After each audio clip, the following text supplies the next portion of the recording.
special interview. Our guest is Mr. Philippe Sands, professor of public understanding of law at UCL and visiting professor at Harvard Law School and a practicing barrister. He's the author of Lawless World, Torture Team, the award-winning East-West Street, The Ratline, and The Last Colony. He has served as president of English Pen and is a member of the board of Hay Festival. He wrote the BBC Storyville documentary film My Nazi Legacy, What Our Fathers Did, and co-wrote the podcast The Ratline. Mr. Sands, we are very happy to have you as our guest, especially since it is your first time in Romania. It is indeed my first time in Romania, and I'm totally thrilled to be here. Romania, for those of you who are Romanian, does have a place in an average British heart for a number of reasons. I mean, growing up as a tennis fan, there was a famous Romanian tennis player that we particularly loved because he would throw his rackets around, but he was a character. And of course, we all remembered very well the events of December 1989. I was just saying to Marian that I remember it incredibly well. That period, but also I have had quite a bit of exposure to Romanian literature, some extraordinary writers, and now more recently some Romanian films that have done very well in Britain and in France. So it is incredibly nice to be here. We will pass from one book to another because they are part of a work that speaks about genocide, remembrance, and justice. So even if we are at the International Literature Festival Odesa, not the Odesa International Film Festival, I will start with a quote from the film My Nazi Legacy. Imagine what it must be like to grow up as the child of a mass murderer. This is the first sentence spoken. Your work talks about memory and justice, about the victims and executioners. Part of your grandfather's family was murdered by the parents of these very children, along with hundreds of thousands of other Jews. In the books, as in the film, there is not only your extraordinary determination to document the crimes and lives of the Nazi fathers, but also your empathy for their children, victims too, you said.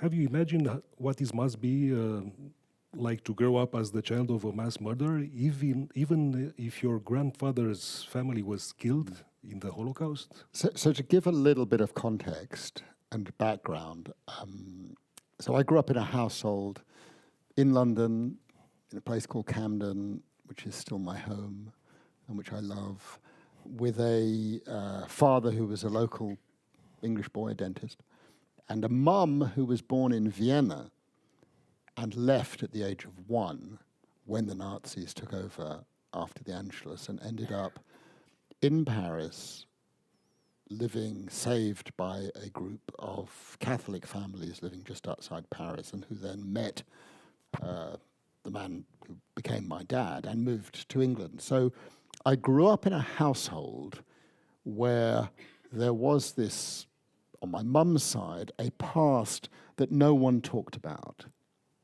We knew that it was there, we knew things had happened, but like many families, and I now know on both sides of the story, and on all sides of all these stories, there was silence. I was very close to my grandfather, who lived in Paris. He was the one who encouraged me to become a lawyer. I didn't know any lawyers, we knew no lawyers. I met my first lawyer only when I went to university. And then I got into this world of international law. That was what I was interested in. And I'm quite convinced that the reason I went for international law was this part of the family background, the secret family background. Fast forward 30 years, and in April 2010, completely out of the blue, I receive an invitation to give a lecture at the University of Lviv. I have no idea where Lviv is, to be really honest. Terrible admission. I'd never heard of Lviv. And I wrote back and Googled it and saw it was in Ukraine, and then worked out that Lviv was the same place as Lemberg and as Lvov and as Leopolis, and as Lviv. It's all the same place. I thought they were all different places. I mean, you're used to that in Romania with a single town having many different names. That's not in England what we're quite so used to. And so I decided to go because my grandfather was born in Lemberg, but he never once talked about it. I knew him until I was 38 years old. He never once talked about what had happened. So I went to the University of Lviv. They asked me to give a lecture about the cases that I do in international courts, we'll come on to that, on crimes against humanity and genocide. I went not because I wanted to give a lecture, but because I wanted to find the house where my grandfather was born. One thing led to another. I prepared my lecture. In writing the lecture, I discovered that the man who invented the concept of genocide, literally invented the word, Raphael Lemkin, had been a student at that university, and they didn't know it. I thought, great, I'll turn up and I'll have all this new information. And then I discovered that the man who invented the concept of crimes against humanity, Hirsch Lauterpacht, had also been at the same university. And I thought, this is incredible. I do cases on crimes against humanity and genocide, and I'm going to tell them that the origins is this university, this remarkable University of Lviv. So I had a wonderful trip to Lviv. I loved it. I love that city. It's really become part of my heart and soul. I feel, it's a dark place, but I feel at home there. And so I started writing a book about three men. My grandfather, Leon, Lauterpacht, inventor of crimes against humanity, Lemkin, inventor of genocide. And then into the story comes a fourth man. I'm finally getting round to your question. His name is Hans Frank. Who is Hans Frank? Hans Frank was Adolf Hitler's personal lawyer from 1928 to 1933, so not just anybody. And he then gets various appointments, Minister of Justice in Bavaria, and in 1939 is appointed Governor General of Nazi-occupied Poland. And he oversees the implementation of the mass killings of Poles, of Jews, of homosexuals, of Roma, and of many other people. And I made him the fourth character in the book. When I do research for a book, it's like preparing for a case. You leave no stone unturned. You have a research assistant who speaks German, another one who speaks Russian, another one who speaks Italian, and you just say everything, just find everything that's been written about Hans Frank. And I find a book that has been published in German called Der Vater, the Father, by his son, Nicholas. I track down Nicholas. I meet him in Hamburg. I'm doing a case at the International Seegerichtshof, the International Tribunal for the Law of the Sea, in 2011. And he says, come, we'll have a drink. I go into the terrace overlooking the river, and he says, hello, I'm Nicholas Frank, the son of Hans Frank. And the next thing he does, he puts his hand in his pocket and he takes out a photograph of his dead father, which for an English person is a strange thing to do. Maybe German people do this, I don't know, but I was a bit surprised. He said, I keep this photograph with me. My father was a mass murderer. I am against the death penalty in every case except my father. And I look at this photograph every day to make sure that he is dead. And with those words began a very close friendship. And I can say, it's very strange, 75 years on after the terrible events, we are dear friends. I love him, he loves me, and we are sort of living proof of what is possible in terms of reconciliation in a relatively short period of time. I know you don't believe in coincidences. I do, my wife doesn't. Okay. Yeah. That's great. Then, so it is a coincidence that Hirsch Lauterpacht and Raphael Lemkin, those who invented the concepts of crimes against humanity and genocide, had the same teachers at the same law school in Lemberg. Yeah.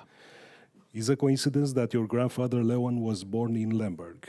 Then, Wächter and Lauterpacht's entry into the law school in Vienna, both in October 1999. Another coincidence. It is a coincidence that Hans Frank gave a speech and Otto Wächter, the character of the second book, The Ratline, was in the audience in the same room where you would deliver a lecture 70 years later in Lviv. Another coincidence is that in 1982 you took a course on international law taught by Eli Lauterpacht, the son of Hirsch Lauterpacht. And maybe the strangest one is that Hans Frank, Otto Wächter, Hirsch Lauterpacht, and Raphael Lemkin are lawyers like you. So those are coincidences, or is that synchronicity, meaningful coincidence? So there's actually one more that I thought you were going to mention.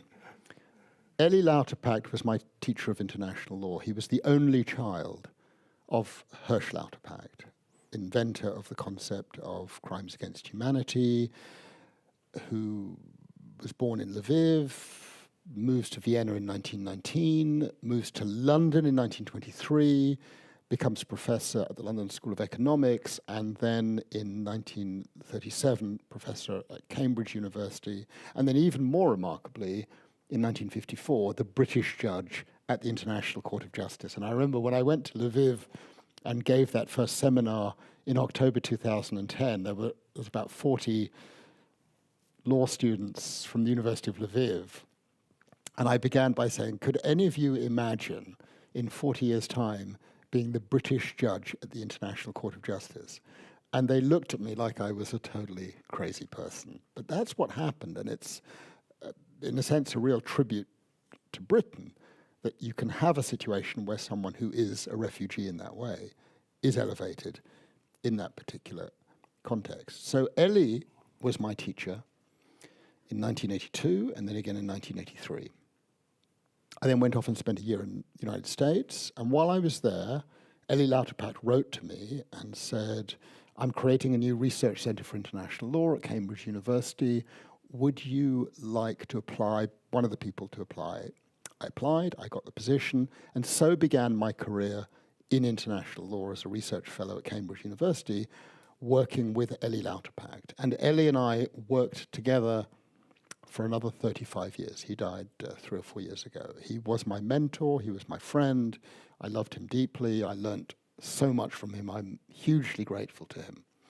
But imagine his reaction when in 2014, on my sort of crazy quest for research on the origins of my grandfather's life in Lviv, I discover that my grandfather's mother, so my great-grandmother, was actually born in a small town just outside Lviv, which is, in the Polish period was called Żółkiew, today is called Żółkwa. And it's basically a single street town, or 2 streets. There's one street that goes north-south, and there's another street that goes east-west. As the great writer Joseph Roth describes, all these towns are the same: north-south street, east-west street. East-west street was called Lemberger Straße, and my great-grandmother was born and lived on Lemberger Straße in Żółkwa. I discover, unbelievably, that Hirsch Lauterpacht was born and lived on the same street. He lived in Żółkwa for the first 15 years of his life. So imagine when I come to see Eli in Cambridge and I say, you're not going to believe this, Eli, but we can trace our connections to a single street in a place thousands of kilometers away. How do you explain that?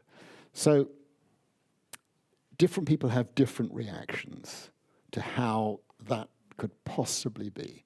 My wife's reaction, she is a tough New Yorker, and she thinks coincidences are total bullshit. And it's just, if I were to ask people here, there'll be 3 people here in this room who have a grandparent who lived on Lemberger Straße in Żółkwa, probably.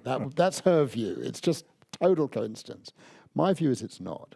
My view is that we actually, as human beings, have ways of communicating with each other that we do not fully understand. I mean, how could it be that Eli Lauterpacht would have selected me out of all of the people who applied for that position, and we became close colleagues for the next 35 years? Is that total coincidence? Or is it that there is some way that people who have a shared background in some context communicate and share information with each other. He said, Philippe, I didn't even know back then that you were Jewish, that you had Jewish origins. I thought you were French because my mum gave me a French, insisted that I have a French name in honor of France.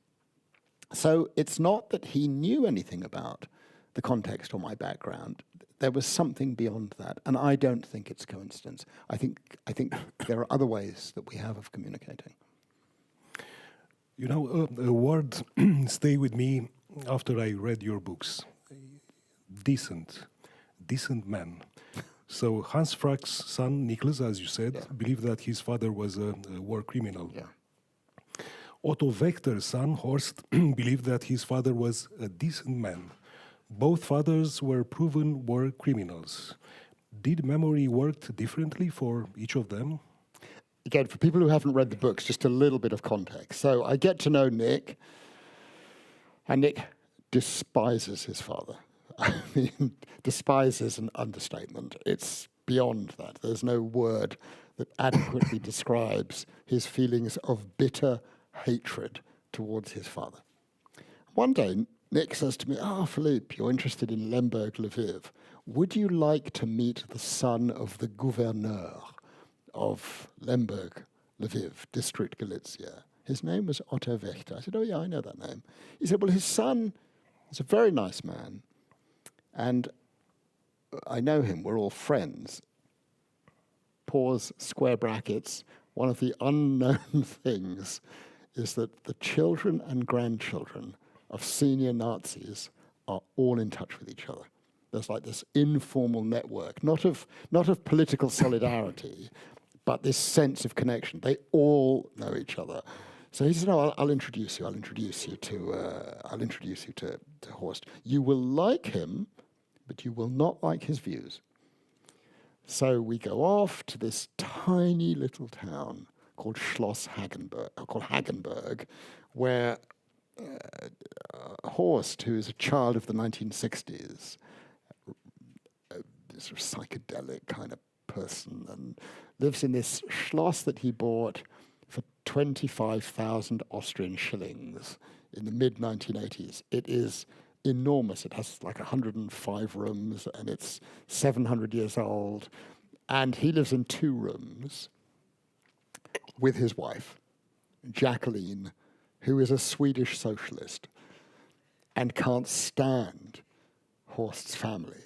In fact, so much can Jacqueline not stand Horst's mother that she divorces Horst because Horst is so dependent on his mother that he will have 2 dinners every evening. First he has dinner with his mother, and then he goes and has dinner with Jacqueline. That was how it used to be. And then the mother, Charlotta Wächter, dies.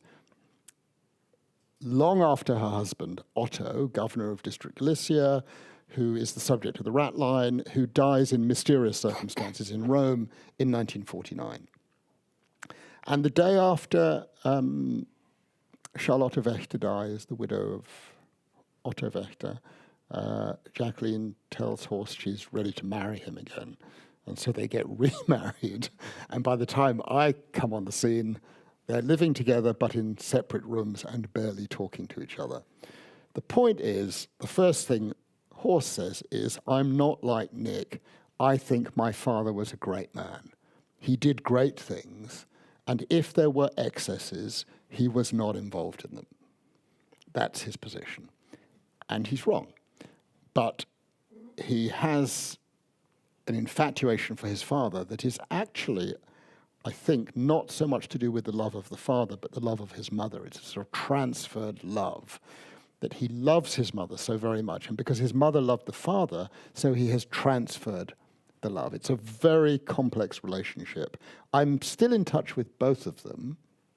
Whenever I do an event in Austria, the organizers receive a communication from Horst, who's now 86 years old, but pretty fit, to say that although he likes Sands personally, Sands has completely misunderstood his father, and he wishes to have an opportunity to set the record straight by sharing with the audience all the good things about his father that Sands left out of his book. So it's a complicated relationship.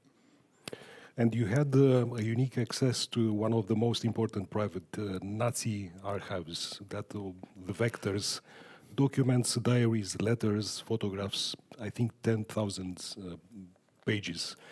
And probably this is the most important archive that is documenting the daily life for decades of a family at the top of the Nazi hierarchy. Why did Horst give you access to this archive? He knows the answer to the question. It was a particularly fabulous moment that took place just outside a town called Brody in Ukraine, the birthplace of Joseph Hod, actually.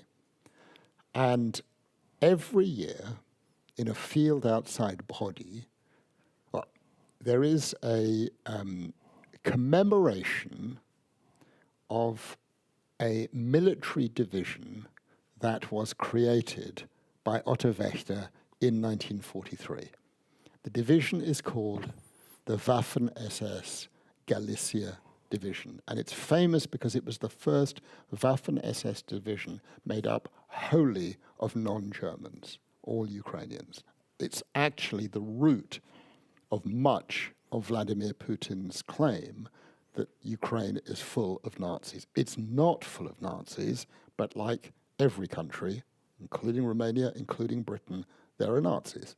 And there are Nazis in Ukraine. And once a year, they gather to celebrate the Waffen-SS Galicia Division. And when we were filming My Nazi Legacy, Horst said, I'll go with you to Lviv, but we have to go at the same time as the commemoration of my father's Waffen-SS division because you will enjoy it. 14th of July it was about. Just pause for a moment, lest you think this is old history with no relevance today. Some of you may remember that extraordinary moment in Ottawa a few weeks ago when President Zelensky went to Canada, addressed the Canadian Parliament, and the Speaker of the Parliament invited an honoured Canadian-Ukrainian guest.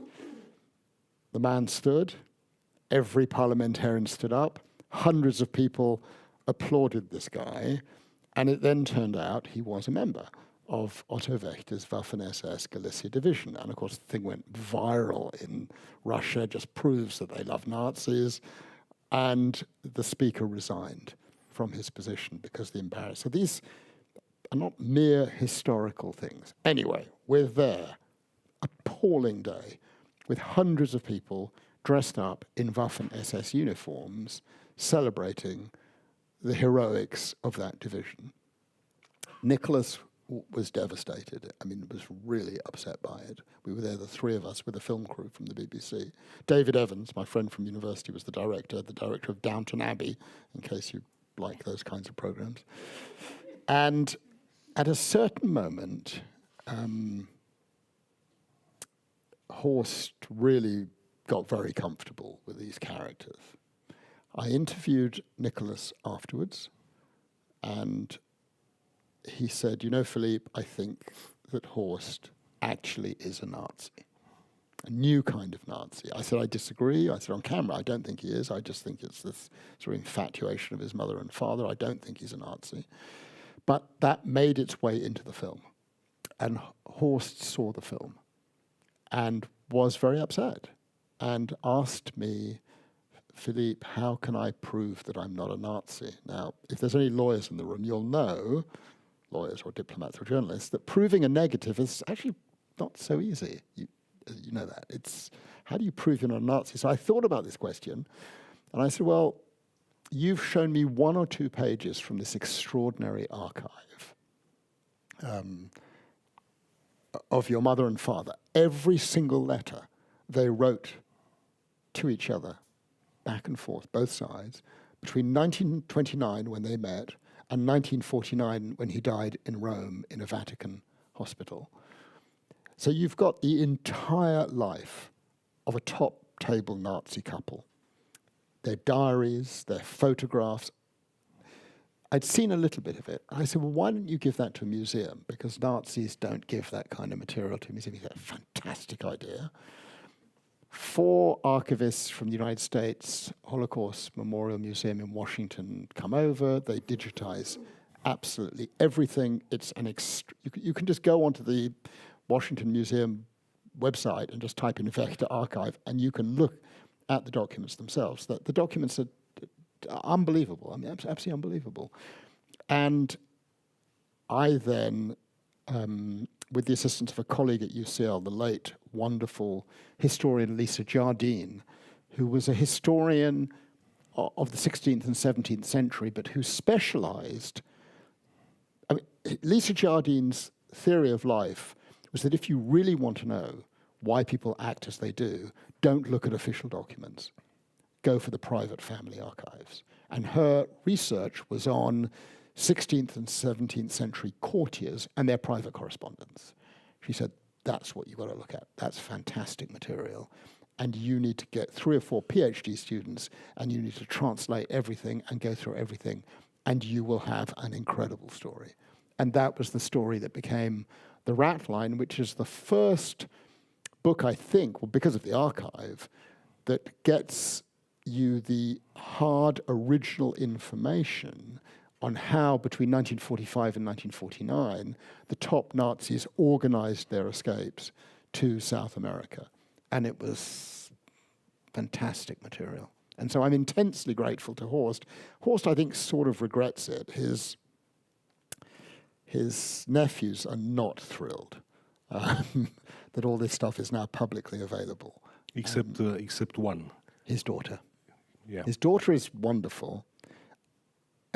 I mean, people in this room will understand family situations are very complex and very difficult. And when I wrote the Ratline, which is actually, I think, now translated here in Romanian, which I'm incredibly pleased about, really thrilled about, we did a BBC podcast at the same time, which if you speak English, it's free on the BBC. Just type in the Ratline podcast and you'll get it. And you can hear John le Carre and Horst Wächter and lots of sort of interesting people. And when episode 10 finally went out, 2 episodes dropped each week. And within an hour of episode 10 dropping, I got an email from Horst Wächter's only child, Magdalena, just saying, I've listened to the whole podcast and I've changed my mind, and I now agree with your interpretation of history about my grandparents, not my father's interpretation. And the email came out of the blue. We'd met once 7 or 8 years earlier. I didn't have a relationship with her. And she then posted on Facebook the simple words, my grandfather was a mass murderer. And the consequence of that was dramatic. Horst has disinherited her, completely disinherited her. And she says, well, okay, that's the price that I pay for saying what I believe, but that's what I believe. She's become very close to Nicholas. And one of the themes that emerges if you take the 2 books together, is the question of the legacy for future generations of these kinds of traumas. And coming back to your very first question, I had grown up only knowing the legacy of trauma on the victim side. So all of a sudden, I'm confronted with these 2 very lovely special men who were not responsible in any way for what their fathers did, who I like personally, and see that they are completely traumatized by having to live with the burden of a dad who murdered 1 million people, or 3 million people, or 4 million people. You can't imagine what that's like to live with. And it goes on to the next generations. It goes on to the grandchildren and the great-grandchildren. It's overwhelming, and I had never thought about that. So there's a lot of empathy from me towards them, because in a sense, we're burdens, we're carriers of emotions and passions and reactions of things that we're not responsible for, but we've inherited. Well, the podcast is great. I mean, you have to listen. It was broadcasted before you published the Yes. book, and that's very interesting. For a reason. And There was a reason. for a reason, and you will tell what's the reason. And you can hear also Charlotta, who is I think the main character of the book, the strong one, not Otto. She's a decent lady for her neighbors and so on and so on. Yeah. So speaking about the domestic front during the World War II, how guilty is Charlotta? Was she complicit in her husband's crimes? What do you think? Well, she wasn't physically complicit, but she loved everything that he did. And for those of us who are in relationships, which are close relationships, we understand that very often when we take a decision, we go to the person that we are closest to if we have doubts about what we're doing or not, and we seek their advice. I do that the whole time. And in the case of Otto and Charlotta, it's captured in a particular moment on the 15th of March, 1938, I think is the exact day, when Adolf Hitler comes to Vienna. And there are massive crowds in the audience. And he speaks on a balcony of the Hofburg overlooking the Heldenplatz. And on the balcony are Charlotta and Otto, 2 meters from him, because they're that close to Hitler.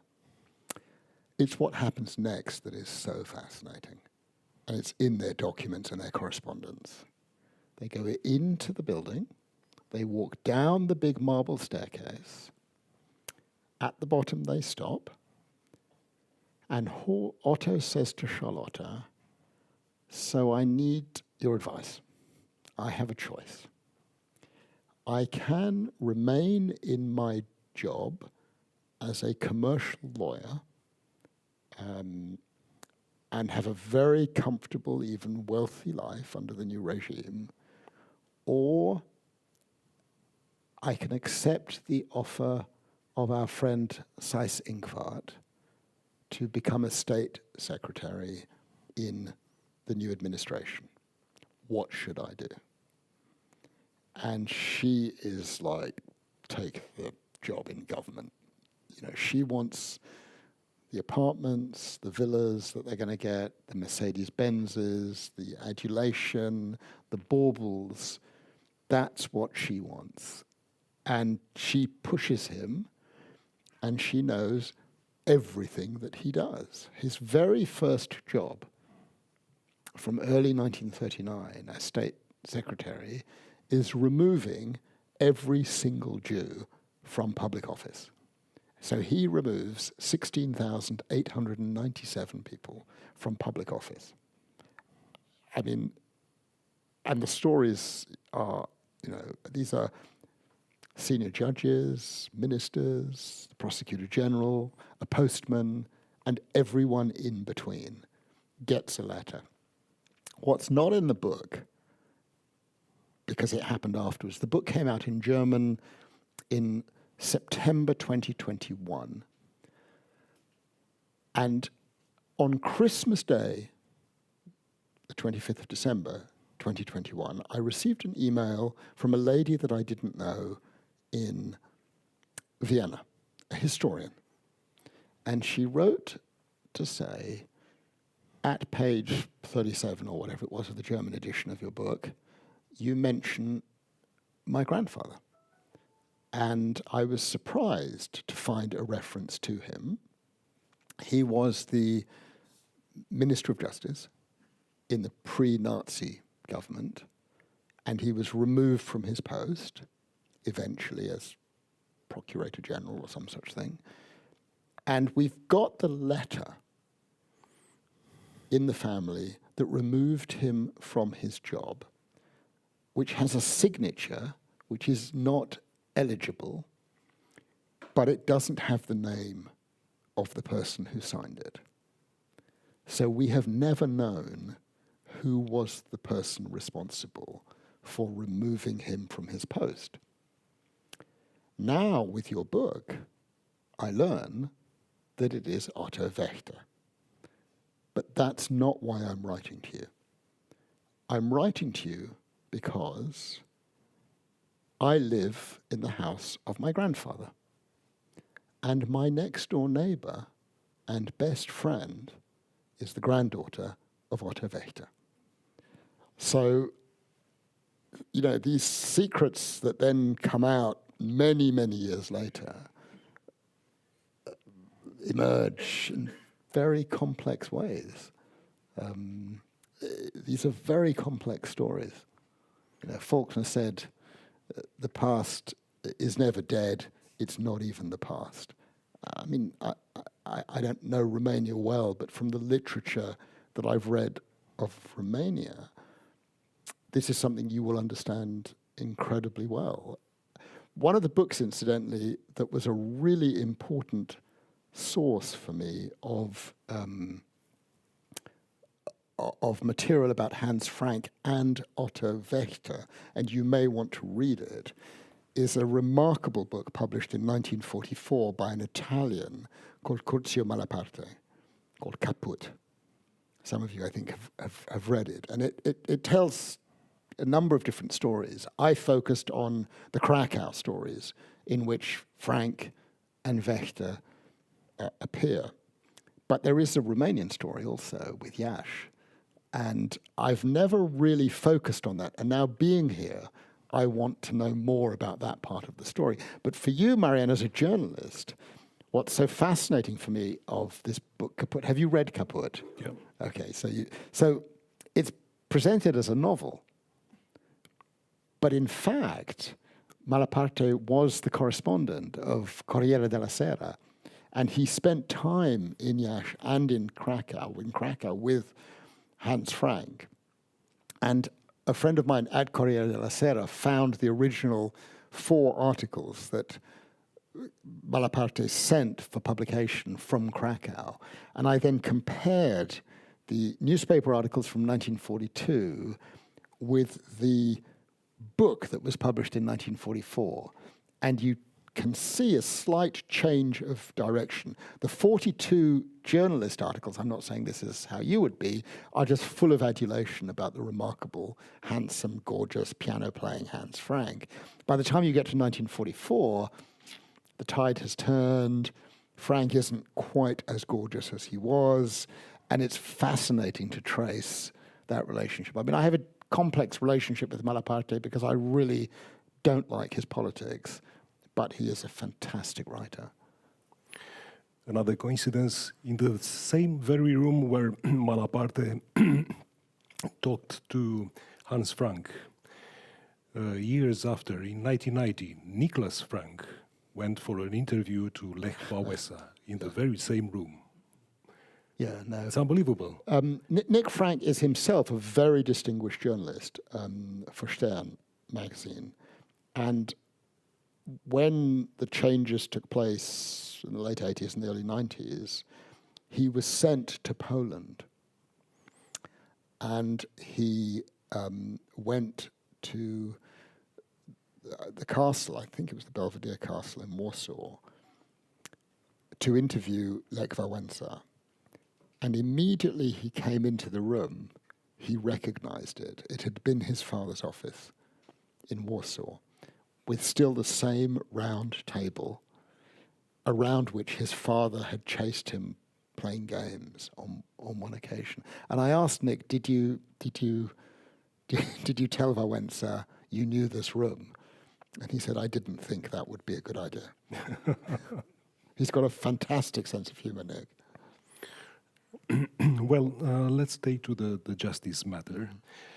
At Nuremberg, Robert Jackson, the chief United States prosecutor, quoted Kipling, "Live to life, but by no man's live, underneath the law." So this poem, The Old Issue, defines the qualities of a good man for his son to aspire to. And I think it's very strange that, someone can quote for a poem, especially in war crimes courts. Do you think that not only the literature but also the law can help us to understand what is evil? And do you believe in such a thing, that as evil or literature? Evil? So I never call Hans Frank or Otto Wächter evil people.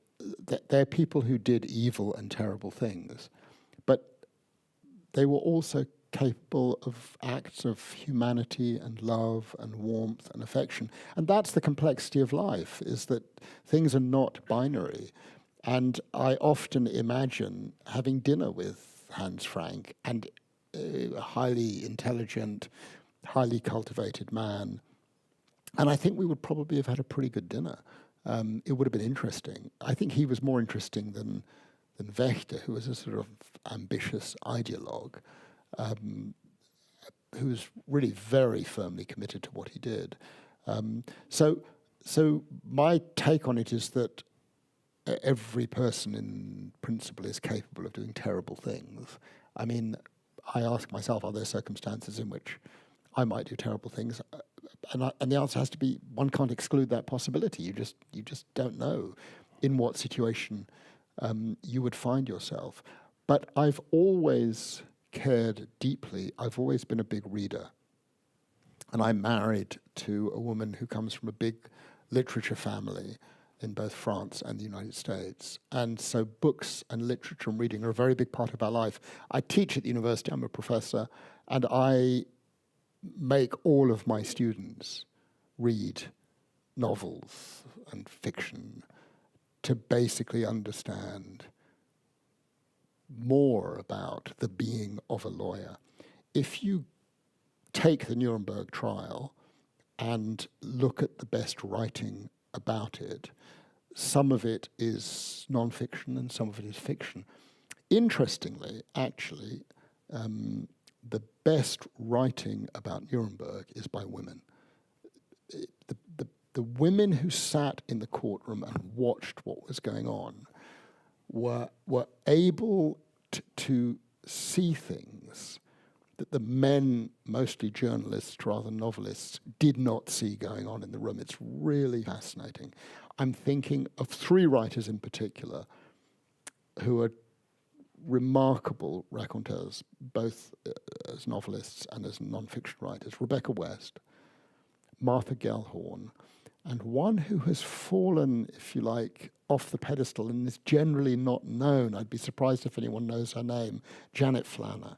Janet Flanner was the Europe correspondent of the New Yorker magazine, and she would, letter from Europe came with every week's edition of the New Yorker, and she did quite a few letters from Nuremberg, and they're just rich and fantastic in ways that the male writing of that trial does not capture. They spot little exchanges, the raising of an eyebrow, the raising of a voice, the way Hermann Goering is described as looking like, the madam in a brothel. And it just, ever since I've read that, I've never been able to get it out of my mind. That was actually what he looked like, And I think that literature and art, painting actually, help us to understand these processes and these proceedings. This is a big issue in my next book. I'm just finishing right now the third book. It's going to be a trilogy. I mean, the last colonies are sort of separate apart, but it's East-West, the Ratline, and the third one takes the story of two men. Augusto Pinochet, who you've probably all heard of, former president of Chile, and a man called Walter Rauff. Has anyone here heard of Walter Rauff? Walter Rauff was the man who invented and operated the mobile gas vans before they had Treblinka and Sobibor and Belzec and all of these places. They had little vans which would go around the countryside gathering people in groups of 50 and gassing them to death. So that's Walter Rauff's project. Walter Rauff was a close friend of Otto Wächter's. They worked together in Berlin in 1938 and then in Milan in 1943 and 1944. And I came across Rauff's name in a letter in the archive, the famous archive, sent to Otto Wächter in May 1949 from Damascus, Syria, to where Rauff has fled, telling Wächter, don't go to the Arab world, it's not a good place for Germans, they don't work very hard, they're disorganized, blah, blah, blah. Not ideal, not politically correct language today, but it's a long typed letter, quite well written. And I noticed this letter, and I asked myself, who is this person, Walter Rauff?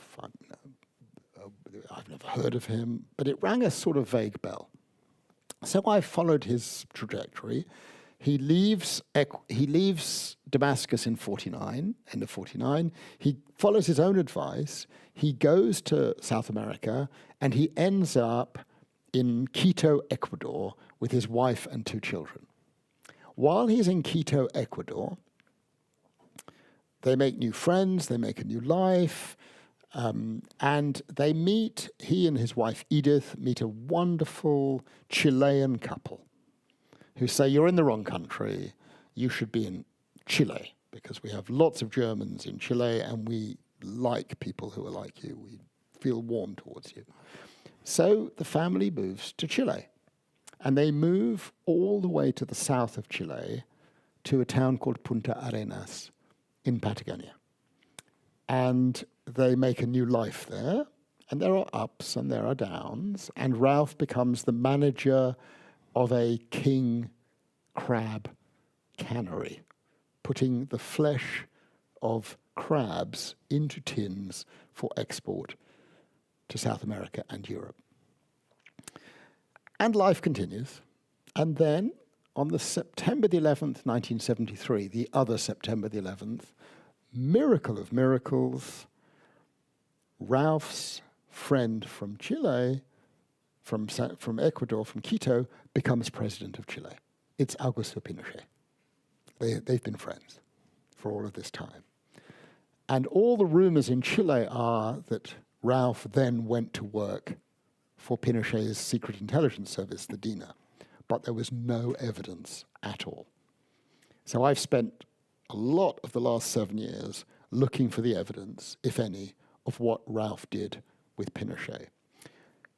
And that's what the next book will be about, the lives of the 2 men,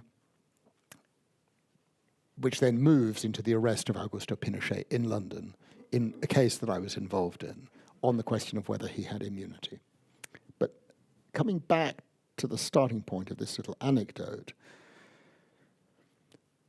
I remembered the name Rauff from somewhere, and I couldn't remember what it was until one day in Santiago, a friend of mine said, a poet, said, you must have read Bruce Chatwin's In Patagonia. Rauff is chapter 96. Chatwin went to Patagonia, to Punta Arenas, in 1975. And in 1976, he writes his book, famous book In Patagonia, one of the great travel books written. And Rauff becomes a character in the book. And Rauff then becomes a character 20 years later in 2 novels by Roberto Bolaño.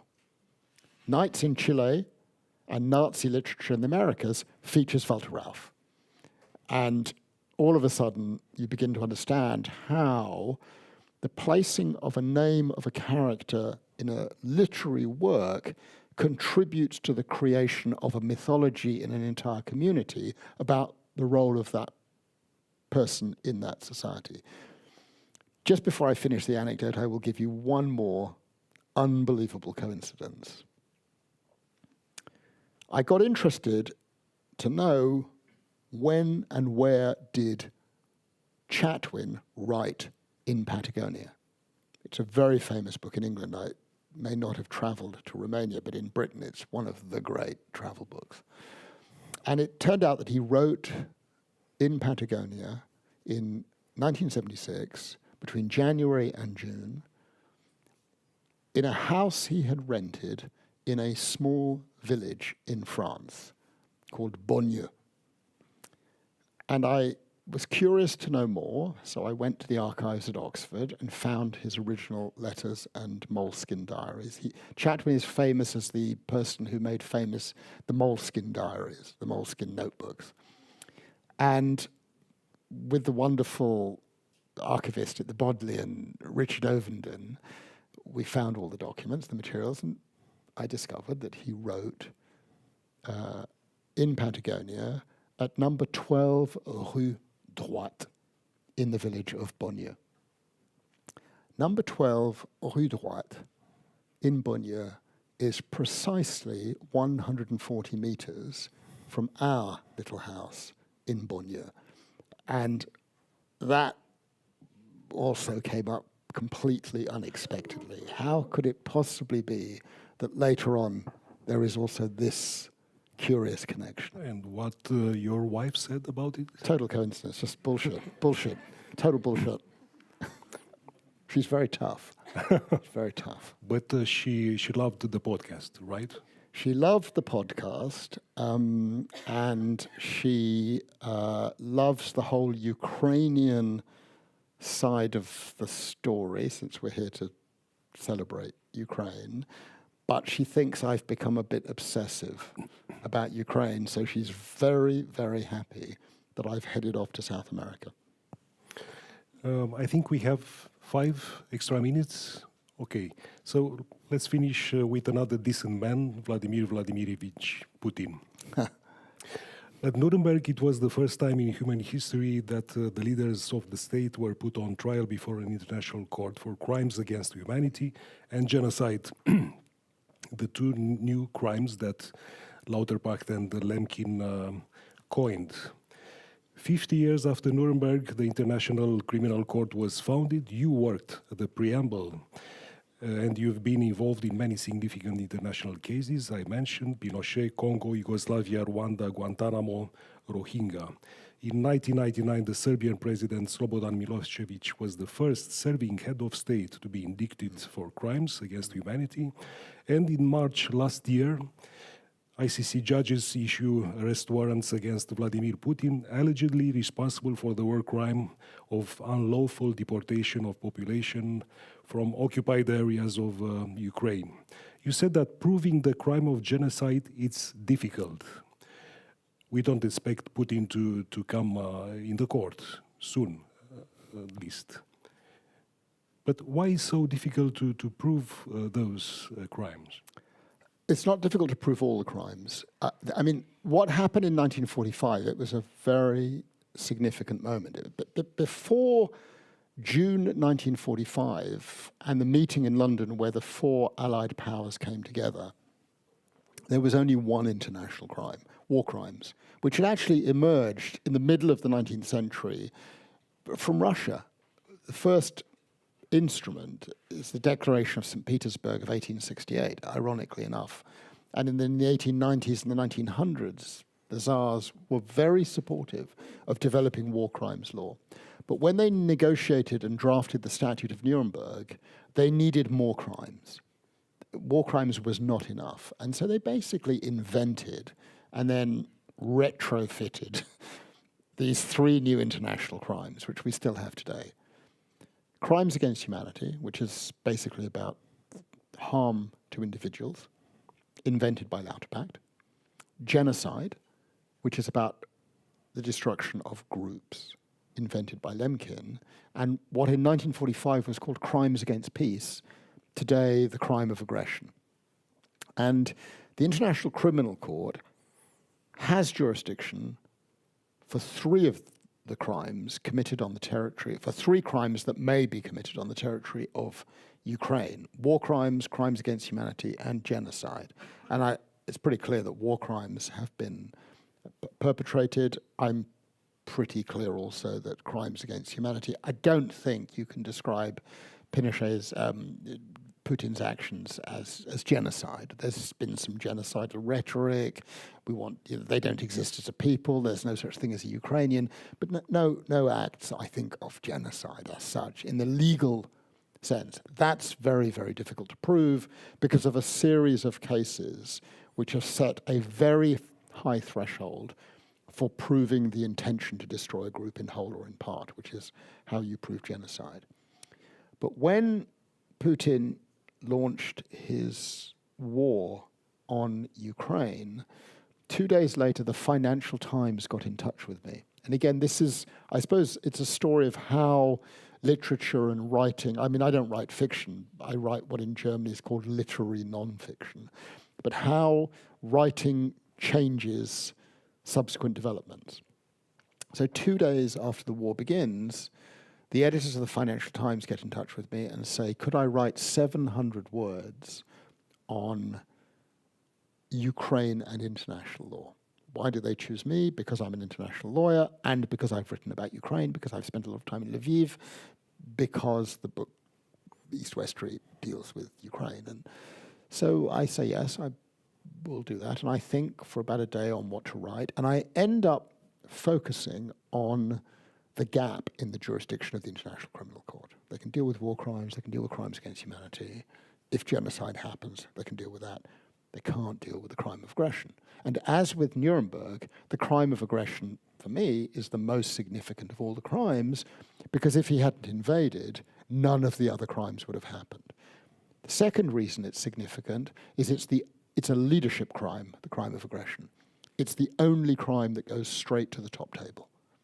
And there's going to be no difficulty putting questions of immunity on one side, establishing the responsibility for the crime of aggression of Mr. Putin, Mr. Lavrov, Mr. Shoigu, probably 3 or 4 top military types, 3 or 4 top FSB types, and maybe some of the people who've provided the finance to make this happen.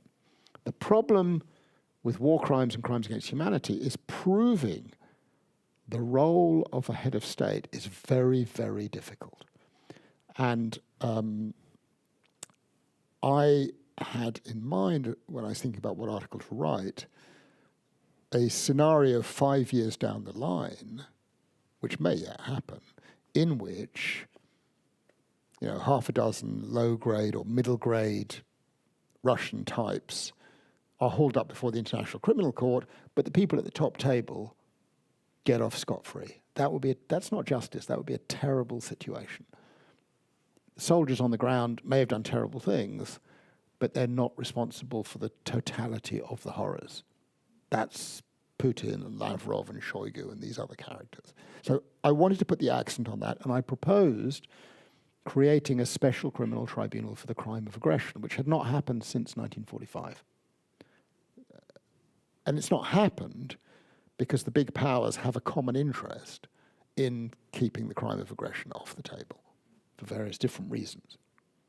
So, you know what it's like, much better than me. You write an article, and over the next 24 hours, in my case, a very small number of people get in touch and say, terrific, or terrible, or I disagree, or whatever. This was completely different. Within 24 hours, I'd had hundreds of emails, and not just from people I knew or academics, from all over the world, and from former heads of government and heads of state, including 2 in the United Kingdom, led by Gordon Brown, former Prime Minister, from Australia, from Canada, from Georgia, from Norway. I mean, it was really an avalanche. And amongst the contacts was one from the Ukrainian foreign minister, who I didn't know, Dmytro Kuleba, who had read East-West Street and wrote and said, actually, he got someone to phone me, and that person said, we want to run with this idea. That was how it began. It happened within 48 hours. And so then one thing led to another, led largely by Gordon Brown, because it turns out that just as children of former Nazis have fantastic address books, former prime ministers have fantastic address books. And for the next 2 weeks, there were sort of regular, every 2 or 3 days, Zoom calls with these former heads of state from across Europe and other parts of the world. And the issue ran and ran. And now there is a core group of 40 countries that support the creation of a special criminal tribunal for the crime of aggression, but they've got stuck not on whether to create a special court, but what sort of a special court to create. So there's a larger group of countries, but they're smaller countries, led by Ukraine, the Baltics, Poland. I don't know what Romania, I can't remember what Romania's position is actually on it, which group they're part of. They want a full international tribunal. And then there's the UK, the US, and France, who are nervous about a full international tribunal because, in a sense, rightly, they say, well, if you can create a full international criminal tribunal for one permanent member of the Security Council today, why can't you do it tomorrow in relation to us? And the elephant in the room for Britain and the United States is Iraq, of course. So they sort of want a more lower grade international special tribunal for the crime of aggression, which isn't a full-on international one, but what they call a hybrid, possibly with an international element seated in The Hague. And right now the negotiations are about building a bridge between those two models. So it's pretty interesting. I would never have predicted it would get as far as it does. I sort of now hope that it happens because I think that there is an important political need for solidarity amongst that core group of countries, and the division between them basically only helps one side. And right now I think it's a very difficult moment for Ukraine militarily, politically, and they've got the law on their side. And so I'm hoping that there'll be a sort of coming together now to try to find a compromise which everyone can live with.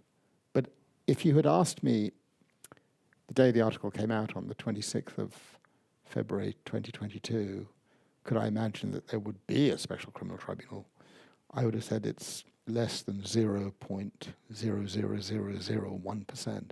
So it's come a long way. It's quite interesting.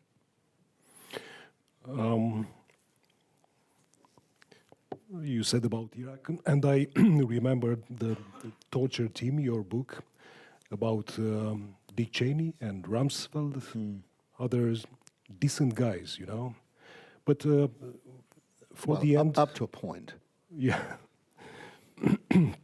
At the end, let's get back to movies. I know that your favorite movie is The Big Lebowski. Why is that? That's a really good question. I love that movie. I can watch it on a continual loop. And in particular, my favorite scene in the movie is when they go bowling. You know the film. And he takes out a gun. And there's a single great line in it where he says, "This isn't Vietnam, there are rules." and it's just so brilliantly scripted, and the characters are so totally lovable. And I'd sort of really like to be reincarnated as Lebowski. He's such a, the dude abides. And just to have a life, I think it's a fantasy of another sort of life where you're not waking up, as I am right now, with emails full of, Palestine, Israel, Ukraine, Russia, Guyana, Venezuela, all these kinds of things. It becomes, it would be sort of really nice to wake up in a life where all you have to worry about is who stole my carpet. That's like, that would be a great life. That would be a great life. Well, Philippe Sands, thank you so much. Thank you very much indeed. Thank you. It's really wonderful. Thank you. Yeah. Thank you.